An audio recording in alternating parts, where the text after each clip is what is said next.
It's time to play November TBR Bluff. If you guys have no idea what I'm talking about, TBR Bluff is my TBR game that I play almost every single month to help me choose what I'm going to be reading for that month. Basically, I have a big board, I roll 5 die, the combination of those die will give me a prompt, and then I have to read a book associated with that prompt. It will make more sense when you start to see me play. Of note, I did not finish last month's TBR. This was partially my fault and partially just the way vlogs shook out. I did a bunch of vlogs where I wasn't completely in control of my TBR. Because of that, I wasn't able to get everything that I originally planned on the TBR, so we're gonna have to add a roll. We'll be doing 6 rolls today instead of 5. I do have a couple of books that are book clubs and things that I do need to get on the TBR, so if I'm not able to do that, we will talk about those at the end, but let's just jump into our first roll. TBR Bluff, roll number 1. That gave me 2 3s and 2 4s. 2 3s is a reverse page count, and I don't see 2 3s and 2 4s. Oh, Patreon pick. Well, that was easy. We're gonna go with that. So for roll number 1, we got 2 4s and 2 3s, which was a Patreon pick. So last night I gave them the choice of several books that have been on my radar and hopefully on theirs as well to help me figure out what I was going to read. I gave them the option between Hollow Heathens, Blood of the Sands, and City of Gods and Monsters. I think that they just want me to be the guinea pig before they read this honker of a book because they chose City of Gods and Monsters, which is a brick. It is literally 730 pages long. Okay, so this does get an audiobook though in the middle of November, which is why I've kind of been saving it, is because I didn't know if I was going to be able to read this chunky book with my eyeballs. So I'm excited that it is getting an audiobook. I've heard so many good things about this. I've heard it's actually the better version of the Crescent City series by Sarah J. Maas. So I'm like, yes, please. I loved book 1 of that series and then it just kind of went downhill. So I'm hoping that this gives me everything that I was missing from that. I know it is about a city where there are all kinds of monsters, vampires, werewolves, witches, and other supernatural creatures. Our main character, Lauren, barely escapes the abduction at the hands of the Dark Slayers, which are supernatural bounty hunters. And then we also have Darian, who specializes in tracking down demons and criminals that are better off dead than alive. So he takes on the job of tracking down Lauren. I love that. I love that concept. That trope is so much fun for me, and I'm very excited to read this. So thank you, I think, to the Patreons, but we are starting off the TBR with over 700 pages. TBR Bluff, roll number 2. That gave me 2 4s and 2 6s, which is a seasonal read. We're kind of getting out of spooky season, but we're not quite into holiday season. And that's also not going to help me clear anything. So I actually think I'm going to keep the 2 4s and re-roll everything else.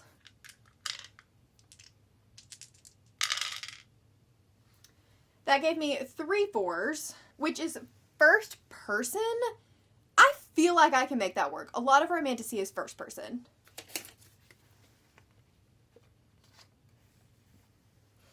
Next up, we got First Person, which was 3 4s. This one was pretty easy. I just looked through some romantasy books because a lot of romantasy is in first person. I do plan to put out a vampire vlog in November. I'm so excited. I know that it's going to be toward the end of the season, but that's okay because I can do vampires year round. And on this TBR is going to be Duel with the Vampire Lord by Elise Kova.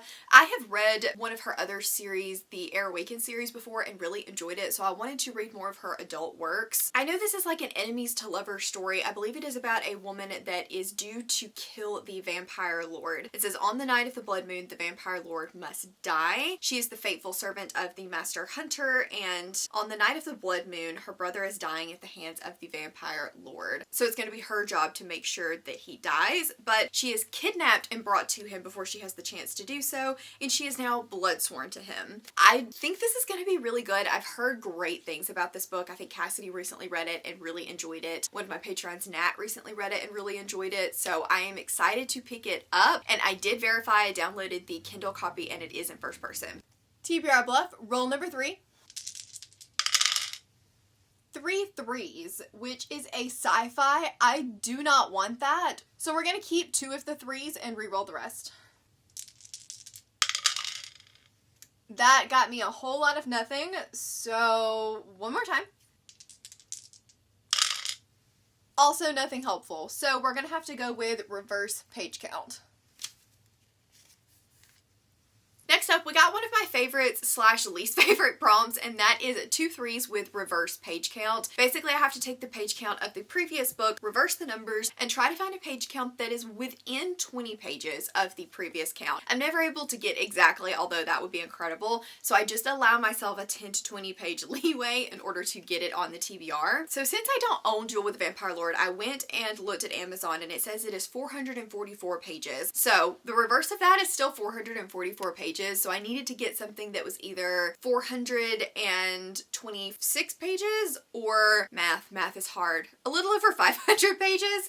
And for this one, I'm going to be going with Bloodguard. Wow, that is not picking up well on camera. There we go. By C.C. Robson. This is a brand new release from Red Tower that was supposed to come out in July and was pushed back until the end of October. It is finally here. It is finally out, and this is going to be my Patreon buddy read for the month of November. We're all very excited to read this. I've heard some pretty good things about it so far. It is an absolutely gorgeous copy with beautiful stenciled edges, and it says, enter the arena, seize 2 weapons, now try to survive. I think this is a romantasy with a male lead, which I find very interesting. I'm curious to see how that goes, and it involves gladiators, which I don't read a lot about, but I'm absolutely here for. I did check, and this one is 430 pages, so within that 20 page guideline, barely. TBR Bluff, roll number 4. That got me 3 2s, which is not currently on the board. We have 4 2s and 2 2s, but not 3 2s. They also don't give me a lot as far as clearing the board, so I think I'm going to keep 2 of the 2s and re-roll the rest. Well, that got me another 2, and I don't want TBR vet. But we also got a 5, and Indy would be really nice if we could get Indy 2 5s. So I think I'm going to keep the 5 and re-roll these 2. Hey! We actually got something that we wanted and actually rolled for. Look at me go. So TBR Bluff, roll number 4 is Indy. For our next roll, we got 2 5s and 2 2s. We managed to get what we needed out of that one, and that is an indie read. So anything that has been self-published or not published by the Big 5, I include self-published in this. It just wasn't gonna fit on the board very nicely. So for this one, I'm gonna be going with Blood of the Sands by S.C. Grayson. This is going to be a buddy read with Claire, who just recently started a channel, so you guys should absolutely check out her TBR as well. I will leave it down in the description box for you guys. I'm so excited to read this book with her. I've heard incredible things about it. It is a desert setting, which I absolutely love, and I've heard that it is a new up-and-coming slow burn romantasy. This one is following Kira, who is in exile struggling to survive in the Balan, I think, desert, and she accidentally tries to rob the wrong guy and ends up taken by him. They are on opposite sides of a war trying to save the desert, and I'm assuming that they're going to fall in love. I love an enemies to lovers. I love desert vibes, and so I think this is going to be the book for me. I'm really, really hopeful that it will be, because it's also stunning. TBR Bluff for roll number 5. That just gave me 2 3s, and the 3s are not really helping me very much right now. I don't need 3s. So, do I risk it? I think I might. I would love fantasy. Fantasy would be nice. Hybrid genre would be super helpful. Chunky book would clear the board. Okay. I think since we have 1 4 and the 4 would be helpful, I'm going to leave that out and re-roll the rest. Okay, so we got 2 4s and 2 5s, which is a fantasy. Done. For roll 5, we managed to get exactly what I wanted by a hair's breadth, and that was 2 5s and 2 4s and a fantasy read. I really, really, really needed this because I have got to get mime order on this TBR. This is a reread for me. My patron and I are reading through the Bone season in order to prepare for the upcoming release of the 5th book in February. It's been a very long time since I read these books, but I did really enjoy them when I first read them. For me, it was like a 3-star, 3-star, 4-star, 5-star, so I'm excited to see how my rating progresses now that I am rereading and more familiar with the story. This is the 2nd book in the series, and the series is following Paige, who is a clairvoyant in a dystopian world where you're not able to be a clairvoyant. People don't appreciate those powers, and they're very, very scared of them. She gets captured and sent away to a camp, essentially, and there is more to this camp than meets the eye with a bunch of other clairvoyants. There she meets the warden, and he is going to train her. I liked the 1st book and the 2nd book, but I'm excited to see if my rating changes on this one at all. Since we didn't complete my TBR, I do have to do one more roll. A lucky 7, which never happens. Rep or chunky book would clear the board. Oh, and so would hybrid genre. So that's kind of what I'm shooting for. I need some 1s. 2 2s, a 1, a 5, and a 3. 2s, again, are not really helping me very much right now, but they do have some nicer prompts associated with them. So I'm keeping the 1. I need him. And I think I'm going to keep the 2 2s and re-roll the other 2.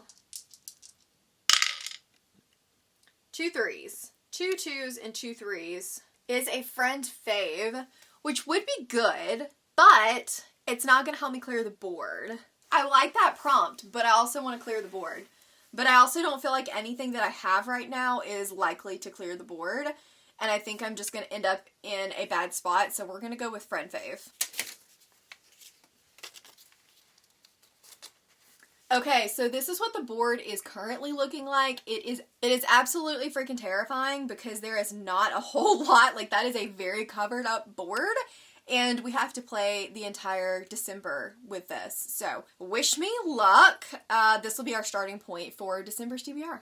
And for our final roll, roll number 6, I did not get a prompt that I wanted to help me clear the board, so we do still have to continue on next month with a very, very, very, very full board. But I did get a prompt that I like, so we'll take it, I guess. And that was 2 3s and 2 2s with friend fave. For this one, I'm going to be going with the 3rd book in the Beast of Briar series, Forged by Malice. Cassidy and Claire both recently read this. Both gave it 5 stars, I believe. I need to verify that. And I have been raving about this series. I loved book 1 and book 2, and I've been dying to get into the 3rd book as soon as possible. So when I saw this prompt come up, I knew exactly, like, in the moment, I was like, yes, this is the book that I'm going to choose for that, because I've been dying to read it. So, Forged by Malice is the 3rd book in the Beast of Briar series. The 1st book is Bonded by Thorns, and it is following a girl whose father believes that her mother was kidnapped and taken to the realm of fairy. When one day her father has been missing and she accidentally trips into fairy, he's been captured by the prince of the kingdom, and she offers herself to swap places, stay in fairy so that her father can be set free and go home. Turns out there are 4 princes, 1 for every season, and they all want something from her. This is a reverse harem that is just so good. All of the guys have a different and distinct personality. They all have a very different relationship with her, which I love, and I flew through the 1st book, loved the 2nd book, and cannot wait to continue on into book 3. So that is my official TBR. I do still have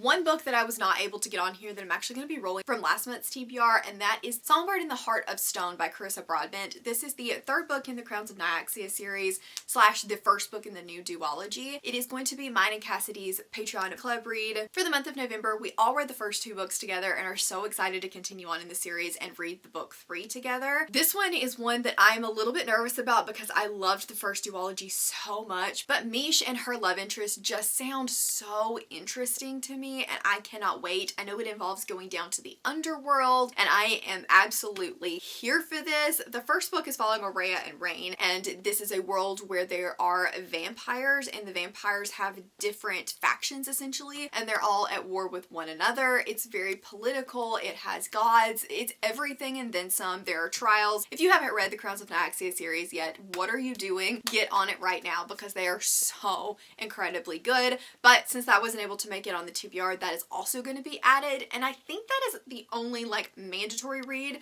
I have a couple of other buddy reads that I'm going to be doing. A reread of Dark Fever by Cara Marie Moaning, and potentially Castles of Nevers and Nightmares by Lana Pekekrik. Those are like books that I'm really hoping to read in November. They're not book club reads, but they are buddy reads, so I definitely need to try to read those as well. Okay guys, thank you so much for hanging out. My November TBR, just in books that I own, is chunky, and then you add all of the other books on top of that, and we end up with whatever this number here is at the bottom in page count, which is probably way too large.